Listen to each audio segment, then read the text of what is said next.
Magandang hapon sa ating muli. Tayo po ay narito uli para mag-aral ng salita ng Diyos. At naway papakinggan natin ang mga aral mula sa Diyos sa kanyang banal na kasulatan. So, tayo po ay magpapatuloy na uli sa ating pag-aaral. Yung naputol nating talakayin patungkol sa systematic theology, dahil sa nagdaan po ang mahal na araw, ngayon po ay itutuloy na ho natin yung ating pag-aaral sa systematic theology. Mahalaga po ito sa lahat ng mga manggagawa ng Panginoon at gayon din sa mga nag-aaral ng salita ng Diyos. Mahalaga po ang systematic theology. Tayo po ay lalago sa pag-aaral na ito kapag atin pong natutunan ang pag-aaral sa banal na kasulatan. So tayo po ay mag-aaral na po, pero bago po yan, tayo po ay saglit na manalangin. Salamat po sa iyo, O Diyos, sa mong banal. Kami ay samahan sa pag-aaral ng iyong salita. Bigyan kami ng karunungan, kaalaman at talino upang maunawaan namin ang iyong mga aral at mga salita at gabayan kami ng banal na Espiritu. Salamat po, O Diyos. Sa iyong mapagpalang kamay ay nahabilin po namin ang pag-aaral na ito sa ngalan po ng aming Panginoong Kristo. Amen. So, God bless po sa ating lahat. Atin pong aaralin yung sa Lucas 16.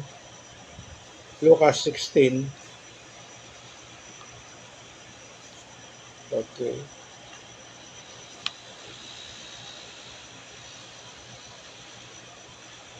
Luke 16 verse 31. Ito po yung kamatayan ng dalawang si Lazarus at saka yung mayaman, no? the poor man and the rich man. Dito po pag sa ating binasa, makikita po natin yung kahalagahan ng salita ng Diyos na binigyan diin ng ni Amang Abraham, no? Basahin po natin sa verse 31. Simulan na natin sa verse 30, no? And he said, Nay, Father Abraham, but if one went unto them from the dead, they will repent. At sinabi niya, hindi amang Abraham, tatapat kung ang isang mula sa mga patay ay maparoon sa kanila, sila ay mga agsisisi. Ito yung ating talakayin po, yung verse 31. And he said unto him, If they hear not Moses and the prophets, neither will they be persuaded, though one rose from the dead. At sinabi niya sa kanya, kung di nila pakikinggan si Moses at mga propeta, ay di rin mahihikayat sila kahit ang isang magbangon sa mga patay. Okay, no? So dito po ay kita ho natin sa ating binasa na binigyan ng emphasis o diin ang pangangaral ng salita ng Diyos, no? Sabi ng mga Abraham, andun si Moses, ang mga aklat ng mga propeta, ang mga propeta ay naroon. Pakinggan nila iyon. Okay, kasi kung hindi nila pakikinggan yon, sabihin hindi nila maririnig ang salita ng Diyos, ang kaligtasan. Kaya hindi na pwedeng mabuhay pa ang isang patay para mangaral at pumaroon sa kanila. So kita natin doon, sabi roon, pakinggan nila ang mga aklat ni Moses, si Moses at mga propeta. So makita natin doon na binigyan ng importansya ang pakikinig ng salita ng Diyos, ng aral ng Diyos, at ang mga pangangaral ng mga propeta. Yung ating pamagit po ay the systematic theology. Bakit mahalaga ang nabasahin ang buong Biblia? So napakahalaga po na tayo po ay nagbabasa ng banal na kasulatan sapagkat ang banal na kasulatan ay pagkain po ng ating spiritual na kalalagayan. Sabi ni Kristo sa Matthew chapter 4 verse 4, "Man shall not live by bread alone, but by every word of God that proceeded out of His mouth." Ang tao raw po ay hindi lamang nabubuhay sa tinapay, kundi ibig sabihin mga pagkain, kundi sa bawat salita ng Diyos na lumalabas sa kanyang mga bibig. So bakit mahalaga nabasahin ang Biblia? Ang rason po ay to read the Bible, God's book, ay ito raw po ay the Bible reveals God's thought. This book is full of thoughts of God. Ang Biblia raw po ay punong-puno ng kaisipan ng Diyos, mga salita ng Diyos. Ang aklat ng Biblia ay punong-puno ng mga bagay na ito. Kaya napakahalaga po na siya ay binabasa. Sabi po ng Isaiah 55 po. Isa natin ang ating mga aklat sa Isaiah, Isaiah 55 verse 8 to 9. Ito ang sabi. Pakinggan po ninyong mabuti. For my thoughts are not your thoughts, neither are your ways my ways, said the Lord.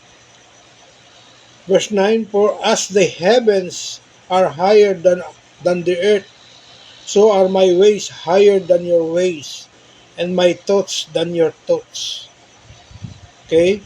Sapagkat ang aking mga pag-iisip ay hindi ninyo mga pag-iisip, o ang inyong mga lakad ay aking mga lakad, sabi ng Panginoon. Sapagkat kung paano ang langit ay lalong mataas kaysa lupa, gayon din ang aking mga lakad ay lalong mataas kaysa inyong mga lakad, at ang aking mga pag-iisip kaysa inyong pag-iisip. So, dito po nakikita natin na dating binasa, sabi rito ay yung kaisipan ng Diyos ay mas mataas sa ating mga kaisipan. Yung ating lakad ay mas mataas din. Sabihin nyo nga yung mga ating ang lakad dyan sinasabi at tinutukoy ay yung panuntunan sa buhay, yung ating mga knowledge, yung ating karunungan, mas mataas ang sa Diyos. Sabi po ng verse 10 hanggang 11, basahin po natin. For as the rain cometh down, and the snow from heaven, and returneth not thither, but wither the earth, and maketh it bring forth and bud, but it may give seed to the sower and bread to eater. Sapagkat kung paano ang ulan ay lumalagpak at ang mga niebe ay mula sa langit at hindi bumabalik doon, kundi dinidilig ang lupa at pinasisibulan at pinatutubuan ng halaman at nagbibigay ng binhi sa mga hasik at pagkain sa mangangain. Okay, sa verse 11, magiging gayon ang aking salita na lumalabas sa bibig ko. Hindi babalik sa akin na walang bunga, kundi ganap na ikinalulugdang ko at giginhawa sa bagay na aking pinagsuguan. Ibig sabihin po, ang Diyos po ay yung kanyang salita ay kasaganaan ng ating kaisipan. At kapag binabasa natin ang Biblia, lumalawak ang ating unawa at pagkakilala sa Kanya. Sabi sa ating inaral ay siya yung nagpapatubo ng damo. Yung tao, kaya bang magpatubo ng damo? Ibig sabihin, mga halaman para may makain ang mga tao. Kaya bang patubuin ito ng tao ang mga halaman? Hindi. Diyos ang nagpapatubo upang ang tao ay may makain. Yun po yun. So, kung hindi natin alam ang banal na kasulatan, paano natin malalaman ang proseso kung saan nanggagaling ang ating mga kinakain? Okay? Yun pala ay Diyos ang siyang nagpapatubo ng mga halaman. So, napakahalaga po ng banal na kasulatan na ating itong binabasa. God thought is finite. Ibig sabihin na wala siyang hangganan. Okay, no? Ang Diyos ay napakataas ang karunungan. Hindi kayang abutin ng tao yung kanyang karunungan. No? There's no end. Walang katapusan yung kanyang karunungan at kaalaman. Kaya kung tayo po ay aangkas sa Diyos, ibig sabihin ay sasama sa Diyos, makikilala natin siya ng lubusan. Okay, sa pamamagitan ng kanyang salita, makikilala natin ang Diyos. God's thoughts is finite. Man's thought is infinite. Ano ba yung infinite? Ang tao may hangganan, yung kanyang karunungan, yung kanyang kaalaman, limitado siya. Okay, no? Hindi siya katulad ng sa Diyos. Ang Diyos ay napakatalino. Ang tao matalino pero may hangganan. Okay, no? At hindi niya nababatid ang mga bagay na patungkol sa Diyos. For example, kaya mo bang ibitin ang mga bituin sa langit, ang buwan at mga araw? Okay? Kaya mo bang pasibulin ang mga halaman? Okay? Yun po ang ibig sabihin ng Biblia nating binabasa. Man's thought is infinite. Ang kaisipan ng mga tao ay limitado. Here, know the importance of His will. God's will and thoughts revealed in His Word, the Bible. Dito raw po kailangan nating maalaman ang kahalagahan ng kanyang kalooban, ang banal na kasulatan. Ang kanyang kalooban at ang kanyang kaisipan ay inihahayag ng kanyang mga salita, ang Biblia. So, napakahalaga po yan, talinghaga na ang banal na kasulatan ay napakahalaga nating matutunan. Pangalawa, God's Word illuminate the path we should take. No? Ang salita raw po ng Diyos ay ito raw ang kaparaanan. Okay, no? Magandang basahin natin sa Psalms, sa Salmo, mga awit. Psalms 119. Okay. Psalms 119 verse 104. Okay, no? Ito po ang sabi. Psalms 119 verse 104.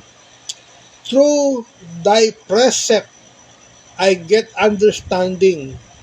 Therefore, I hate every false way. Sa iyong mga tuntunin ay nagkakamit ako ng unawa. Kaya't aking ipinagtatanim ang bawat lakad ng sinungaling. Okay, sa verse 9, punta tayo ng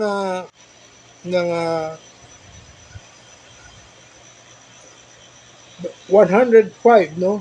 Sabi rito, Psalms 119 verse 105, Thy word is a lamp unto my feet and a light unto my path. Ang salita mo'y ilawan sa aking mga paa at liwanag sa aking landas. Dito po binibigay yung kasiguraduhan na kung ang tao ay lalakad sa kalooban ng Diyos, ang Diyos ang siyang magiging ilaw sa iyong daraanan. Ibig sabihin, ito yung sa iyong mga plano, sa iyong mga gagawin. Ang Diyos ang magsisilbing liwanag, gabay sa iyong lalakaran. Ang salita ng Diyos ang siyang magiging patnubay upang makaparoon tayo sa landas na ating ninanais. Iyon po yan. Okay, no? Pangatlo, His Word are food in our spirit. Sabi po ng Jeremiah chapter 15 verse 16. Sa 1 Peter chapter 2 verse 2. Okay, no? His word are food in our spirit to become strong spiritually. Ang mga salita ng Diyos, ang Biblia, ay pagkain ng ating espiritu, okay, ng ating kaluluwa. Sabi po yan ng 1 Peter chapter 2 verse 2, no? Sabi ni Pedro, desire the sincere milk of the word, that ye may grow thereby. Dasain ninyo ang dalisay na gatas, ang salita ng Diyos, upang kayo'y magsipaglago sa mga bagay na spiritual. His word are food in our spirit to become strong spiritually. Jeremiah 15 verse 16 and 1 Peter chapter 2 verse 2. Ang apat po, God uses His word to prune and to correct us. Jesus said, I am the true vine. The word of God came alive. Sa ibang translation, the word of God is awakened. God's word make faith comes alive. No? Yan po ay nakasulat sa 2 Timothy chapter 3 verse 16, no? Yan po ay magandang basahin natin, no? Kilalang mga talata ito ng Biblia. 2 Timothy. Okay, ito po ang sabi ng 2 Timothy chapter 1 Timothy. 1 Timothy.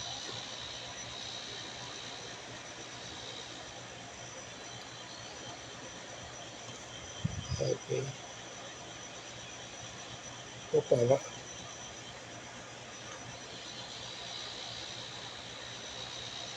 Okay, sorry ho. So, 2 Timothy. 2 Timothy.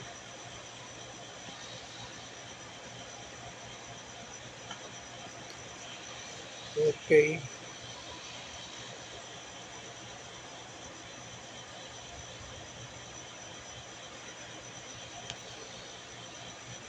Chapter 3 verse 16 hanggang 17. Ito pong sabi. All scripture is given by inspiration of God and is profitable for doctrine, for reproof, for correction, for instruction, and righteousness. Ang lahat daw ng mga kasulatan ay kinasihan ng Diyos at mapapakinabangan din naman sa pagtuturo, pagsansala, pagsaway, sa ikatututo ng nasa katuwiran, that the man of God may be perfect, thoroughly furnished unto all good works, upang ang tao ng Diyos ay maging sakdal, tinuruan lubos sa lahat ng mga gawain na mabuti. Okay, no? So, ulitin ko po, no? God uses the word para po raw ito yung tinatawag na prune. Nakakita na ba kayo ng halaman na yung puno na pinupruning, yung tinatabasan? Ang purpose ay para mas lumago, mas yumabong ang kanyang mga dahon at mga sanga. Yun din po ang salita ng Diyos, no? Tayo po, kapag binabasa natin ang salita ng Diyos, naitutuwid yung ating buhay, naiaayos yung ating buhay, at yumayabong tayo, lumalalim tayo sa pagkakilala sa Diyos. Okay, no? God uses His word to prune and to correct us. Jesus said, I am the true vine. No, John chapter 15 verse 1 to 3.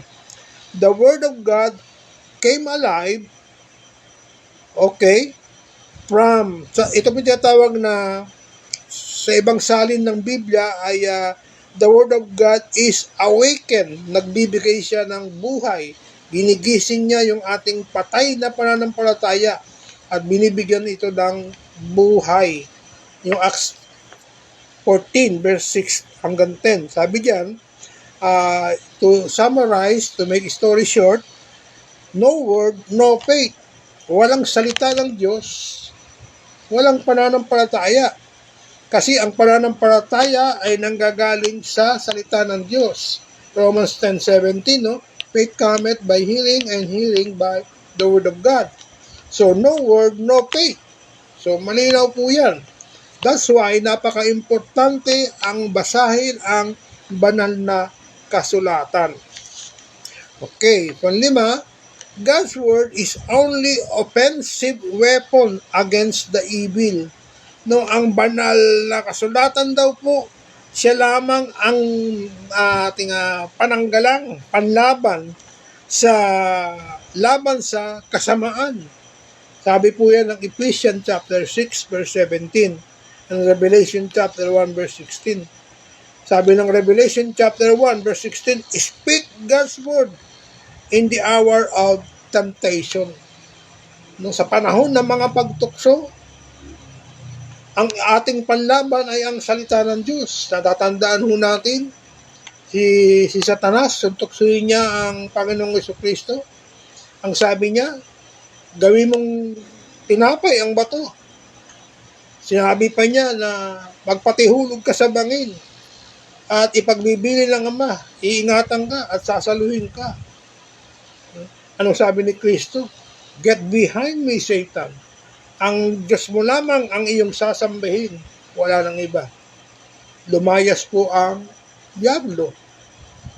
Nilisan ang Panginoong Jesucristo. Naalala niyo rin po ba si Pedro?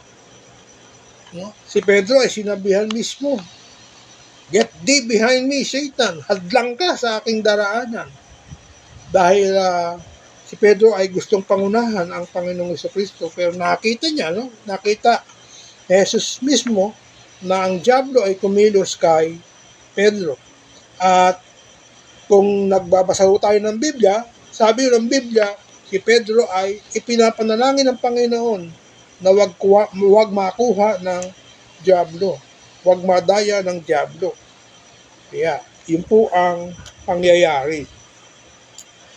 Because the Bible is final authority, ito po ang mahalaga na puruin natin yung ating kaisipan ng mga salita ng Diyos, no? Okay, no? Maraming mga ilustrasyon na ginagamit ang mga tagapagturo ng banal na kasulatan. Pero hindi yun wala yung authority. Maganda, lang siya, nagbibigay lamang siya ng insight o yung napapalawid niya yung pagpapaliwanag sa banal na kasulatan. Pero wala siyang authority, no? Ako po ay madalas din ako gumamit ng ilustrasyon sa pagtuturo. Pero wala yung authority. Ang totoong may authority po ay ang banal na kasulatan, ang Biblia. Kaya nga ang tayo ko ay lagi sa banal na kasulatan, nakaugat yung ating mga pagtuturo. Yun po ang napakahalaga. Okay? Yun po yun. Okay. Mahalaga na basahin ang Biblia, sabi ng Joshua chapter 1 verse 8, meditate the word of God day and night, no? Araw-araw, meaning, yung ibig sabihin day and night Walang tigil siya na ating binubulay-bulay ang salita ng Diyos. Sabi po ng Psalms chapter 1, sa natin ang Psalms chapter 1,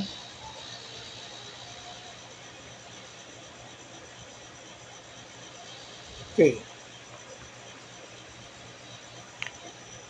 Psalms chapter 1 verse 1 hanggang 2 hanggang 3, sabi po rito, blessed is the man that walketh not in the counsel of the ungodly, nor standeth in the way of sinners, nor sitteth in the seat of the scornful.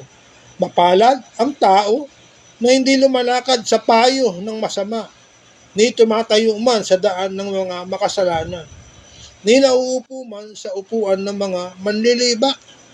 Yun po yan. But his delight is in the law of the Lord, and in his law to it he meditate day and night. Ang isang lingkod daw po ng Diyos, ang kanyang kaligayahan ay sa mga banal na kautusan ng Diyos. At binibulay-bulay niya ito araw at gabi. Okay? Sabi niya, kundi ang kanyang kasiyahan o kasayahan ay nasa kasulatan ng Panginoon, nasa kautusan niya, nagbubulay-bulay siya araw at gabi. And he shall be like a tree planted by the rivers of water, that bringeth forth his fruit in his season. His leaf also shall not wither, and whatsoever he doeth shall prosper. At siya ay magiging parang punong kahoy na itinanim sa siping ng mga agos ng tubig, na nagbubunga sa kanyang kapanahunan, ang kanyang dahon na may hindi malalanta, at anumang kanyang gawin, giginhawa. You see, may promise, no? May pangako. Sabi dito, mapalad. Binabasa pa lamang natin ang salita ng Diyos, mapalad na. Lalo na kung ito'y inaaral pa. Lalo na kung ito po ay sinasabuhay. No? Alam nyo, makalalakad lamang tayo sa kalooban ng Diyos kung alam natin ang salita ng Diyos. Hindi natin kayang lumakad sa mga kalooban ng Diyos o sa kagustuhan ng Diyos o sa utos ng Diyos unless na dapat ay alam natin ang kanyang mga salita. Pero kung di mo alam ang salita ng Diyos, hindi mo ito yung binabasa, yung nga, sabi, ay para tayong mga taong kawawa, walang kabuluhan. Parang damo na sumibol, pagkadakay, naluluoy at nalalanta. Pero ang sabi sa ating binasa, okay, yung ating mga dahon, yung ating mga bunga, ibig sabihin, anumang ating ginagawa, tayo po ay giginhawa, pagpapalain. Yung po yung sabi ng verse 3. I repeat, and he shall be like a tree planted by the rivers of water, and bringeth forth his fruit in his season. His leaf also shall not wither, and whatsoever he doeth shall prosper. Okay, no? Yan po ang ating buhay sa Panginoon. Hindi tayo pagkukulangin sa lahat nating mga pangangailangan. No? Yung mga prosperity preacher, sana ito ang tinuturo. Hindi yung puro pagpapala na lang na walang basihan. Okay, no? Dapat may basihan. Pag sumunod ka sa salita ng Diyos, naroon ang pagpapala. Okay. Kung alam mo ang salita ng Diyos, naroon ang pagpapala. Kaya napakahalaga na ang Biblia ay binabasa ito day and night, night and day. Wala siyang tigil. Okay. Ulitin ko po, no, systematically, verse by verse, chapter by chapter, books by book. Okay? Or to scrutinize. Why we scrutinize the Bible? Bakit natin sinusuyod, inaaral mabuti ang banal na kasulatan? The purpose, para tumimo ito sa ating mga isipan. No, maikintal siya, no? Maitanim siya sa ating isipan at puso. Okay. Yun po ang purpose niya, no?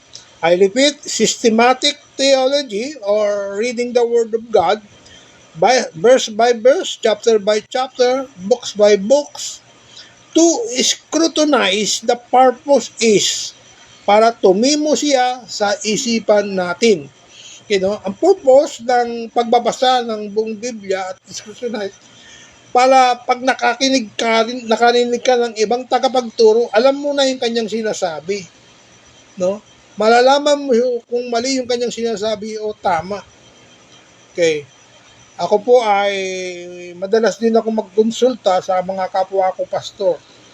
Tinitiyak ko na tama ako at sinisigurado ko na hindi ako magkakamali. Kaya po ako rin ay nagtatanong sa kapwa ko mga pastor. So mahalaga po yan, no?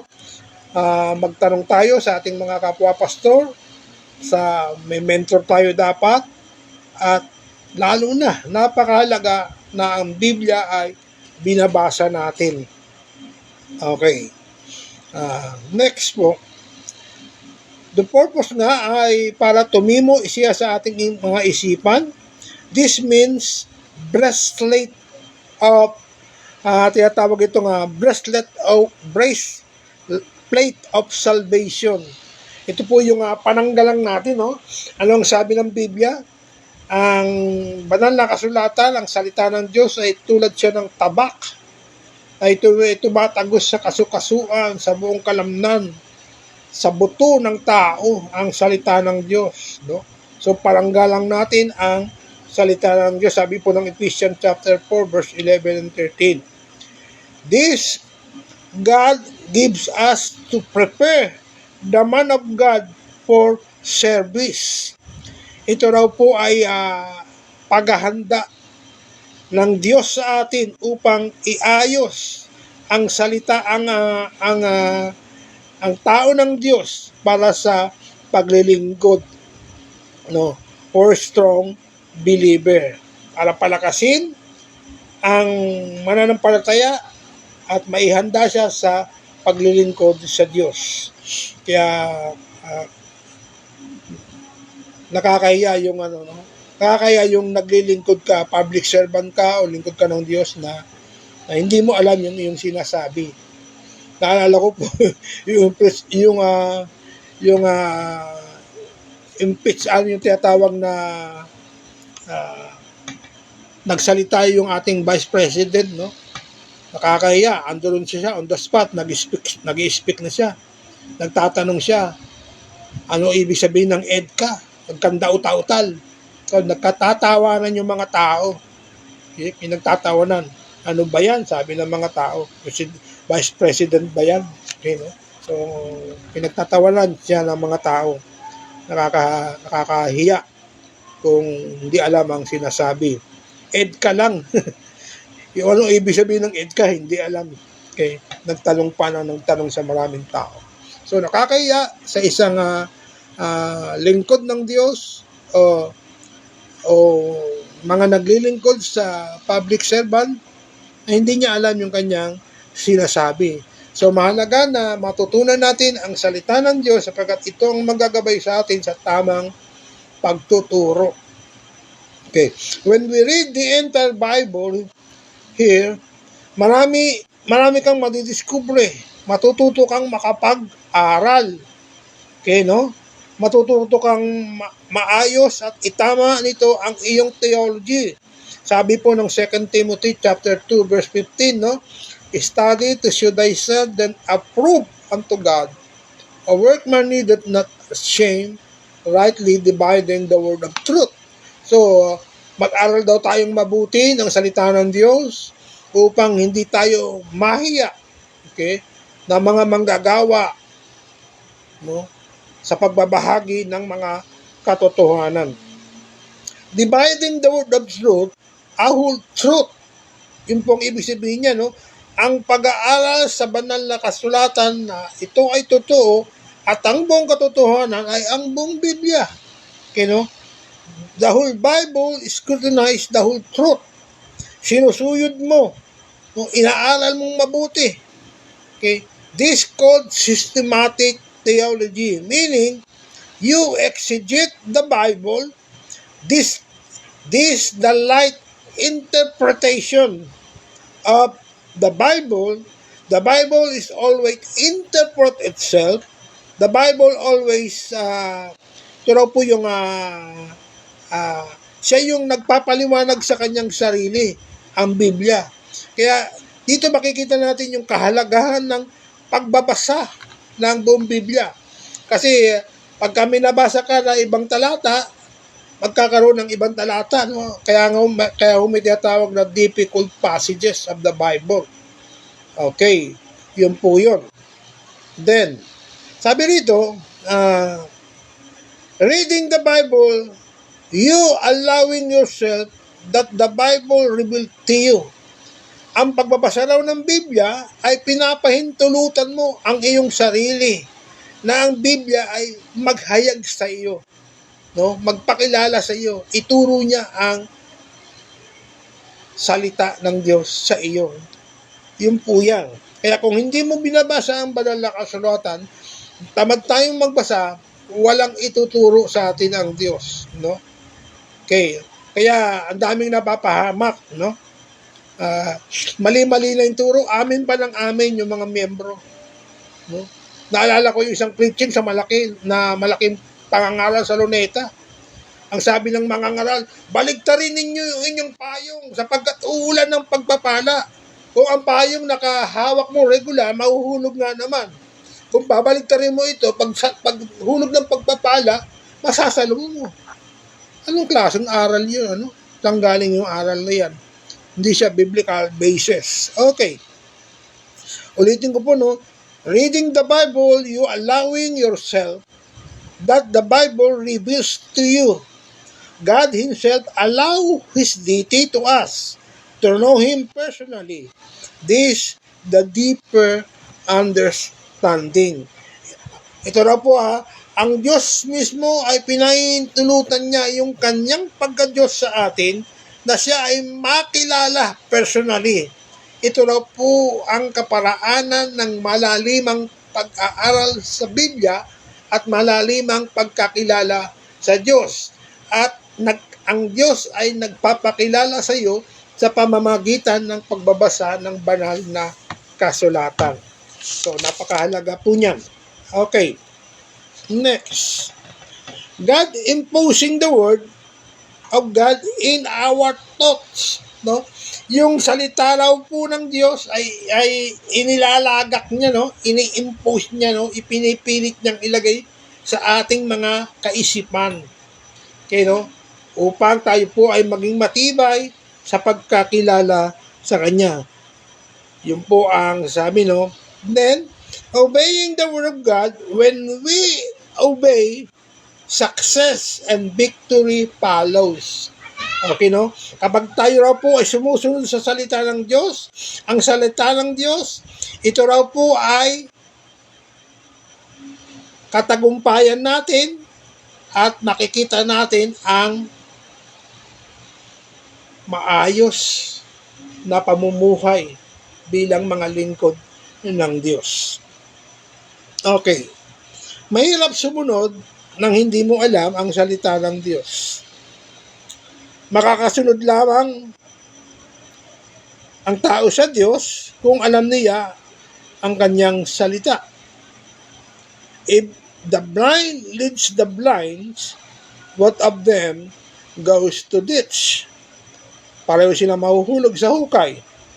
Kaya importante na alam natin ang salita ng Diyos upang huwag tayong maging bulag.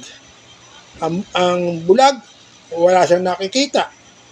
Wala siyang nauunawaan.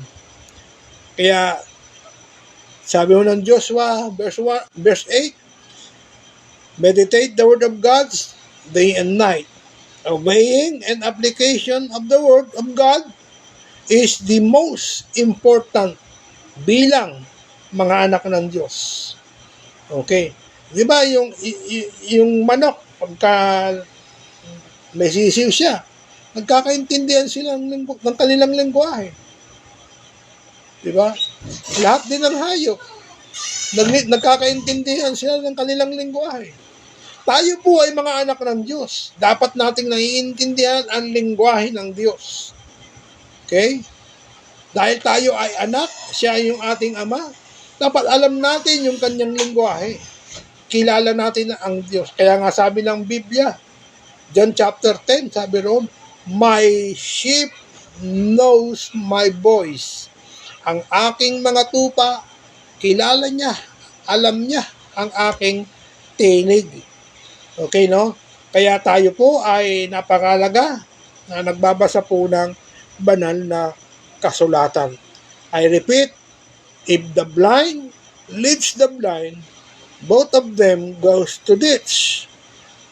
Okay, no? So, obeying the word of God, this is the application of the word of God, is the most important. Sa ating pong pagtatapos, people are perish because of lack knowledge. No? Hosea chapter 4 verse 6, no? Ang tao raw ng Diyos ay nangapapahamak dahil sa kakulungan ng karunungan, ng kaalaman. You know? Kaya maraming napapahamak sa pang-aaral ng salita ng Diyos. Kaya nga yung iba, no? amen na lang ng amen kahit mali na yung ginagawa ng kanilang pastor. Okay. Sana ay huwag tayong amen ng amen na mali na pala ang pinaggagawa. Okay. Sa ating pagtatapos, people are perished because of lack knowledge. Systematic theology, ito ang paraan para makasunod ng tama sa Diyos. Without knowing the Bible is what? You're useless. Kawawa ka. Kaya ang daming nadadaya. Nakakulong na nga yung isang nag-aangkin na Kristo siya. Ando yan, nakakulong na sa Pasig. Sabi niya, siya yung Kristo. Could you imagine, ang daming nadaya ng taong ito, ang laking congregation na ito, ang laki ng church nila, halos silaki ho ng arena. Ay ngayon, nasaan ngayon, nakakulong. Sinasabi niya, siya yung nagmamay-ari ng buong mundo. Pagmamay-ari pa rin niya rin ang lahat ng kaluluwa ng tao. Asan ngayon, nakakulong. So, kaya, wag tayong sunod ng sunod. Alamin natin ang mga aral nila kung tama, kung sa Diyos ba ito o mula sa Bible. So, wag tayong sunod amen ng amen sa bawat sinasabi ng mga pastor. Alamin natin kung ito ay tama at mula sa banal na kasulatan. Because one verse, one chapter, one book is not enough to obey Word of God, but the whole book of the Bible. I repeat, one verse, one chapter, one book is not enough to obey the Word of God or God, but the whole books of the Bible. Ang isang mga talata, isang kapitulo, isang aklat mula sa banal na kasulatan ay hindi sapat upang makasunod sa Diyos, kundi ang buong Biblia ay binabasa ho natin. Malakas po ang aking loob na ituro ito, na basahin ang buong Biblia sapagkat ginagawa ko ito hanggang ngayon. Binabasa ko ang Biblia, not to boast myself. Ang mahalaga, at least nadaanan mo yung aral, yung salita ng Diyos. Nabasa mo siya. Minsan nga, nabasa ko na nga ng buo, limot ko pa rin eh.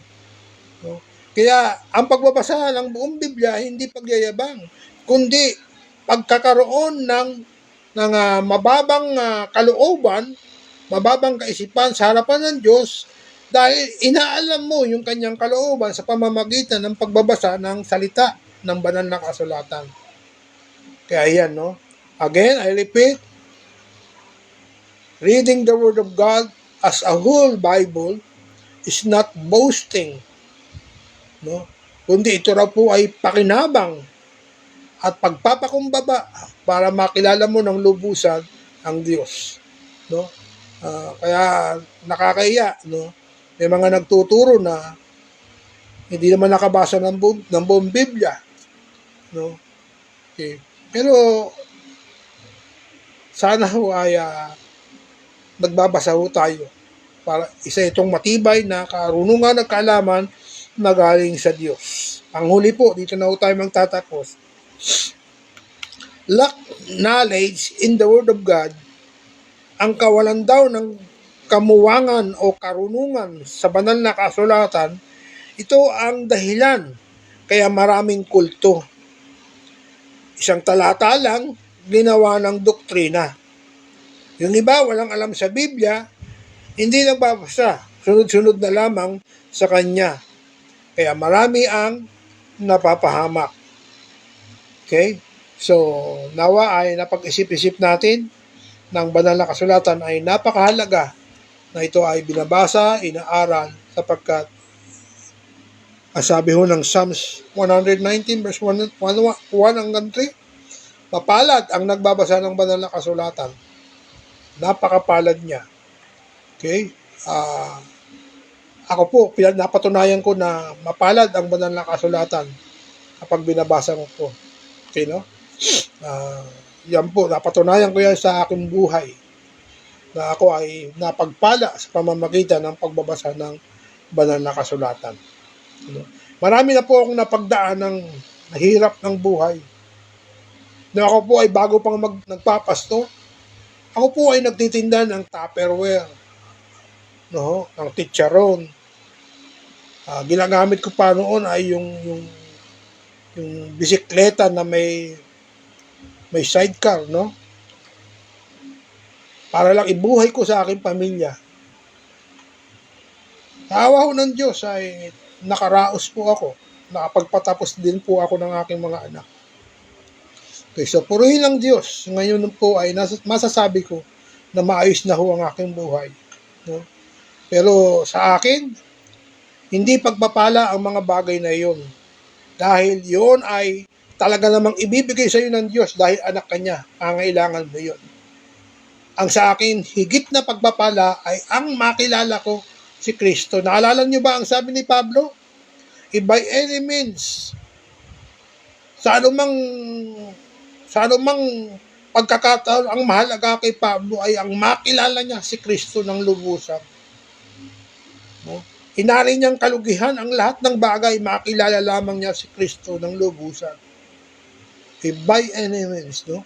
Pag inaral niyo po yung buhay ni Pablo, yun words siya ng mga accountant, no? Inari niyang lugi siya. Makilala lamang niya si Kristo. Wala sa kanyang halaga ang yaman ng daigdig. Ang mahalaga sa kanya ay ang makilala si Kristo. Luke 11 ang sabi, for what shall it profited a man if he gain the whole world and loses his own soul? Ano nga ba mapapala ng isang tao makamit niya ang buong yaman ng daigdig kung mapapahamak naman ang isang kaisa-isa niyang kaluluwa? Meaning, mas napakahalaga sa harapan ng Diyos, sa Diyos, ang ating mga kaluluwa. Okay? So, magandang gabi sa ating lahat. Naway na pagpala po tayo ng mga aral na ito. God bless po. Tayo po ay manalangin. Salamat po, Diyos, sa iyong mga aral, sa iyong mga salita naming pinag-aralan ngayong gabi. Pagpalain mo ito, O Diyos, sa aming puso at mga buhay at maikintal ito sa aming isipan at puso sa ngalan po ng aming Panginoong Jesucristo. Amen. Again, huwag po ninyo magkalimutan mag-subscribe, follow, and share para sa ganitong paraan ay nakakapagbahagi po kayo ng salita ng Diyos. Sa YouTube po, meron din po tayo ron. Itatype nyo lang po ninyo yung abbreviation ng pastor. Tapos, DHUSTY, Pastor Dusty. So muli, magandang gabi sa ating lahat. Pagpalain po tayo ng Diyos.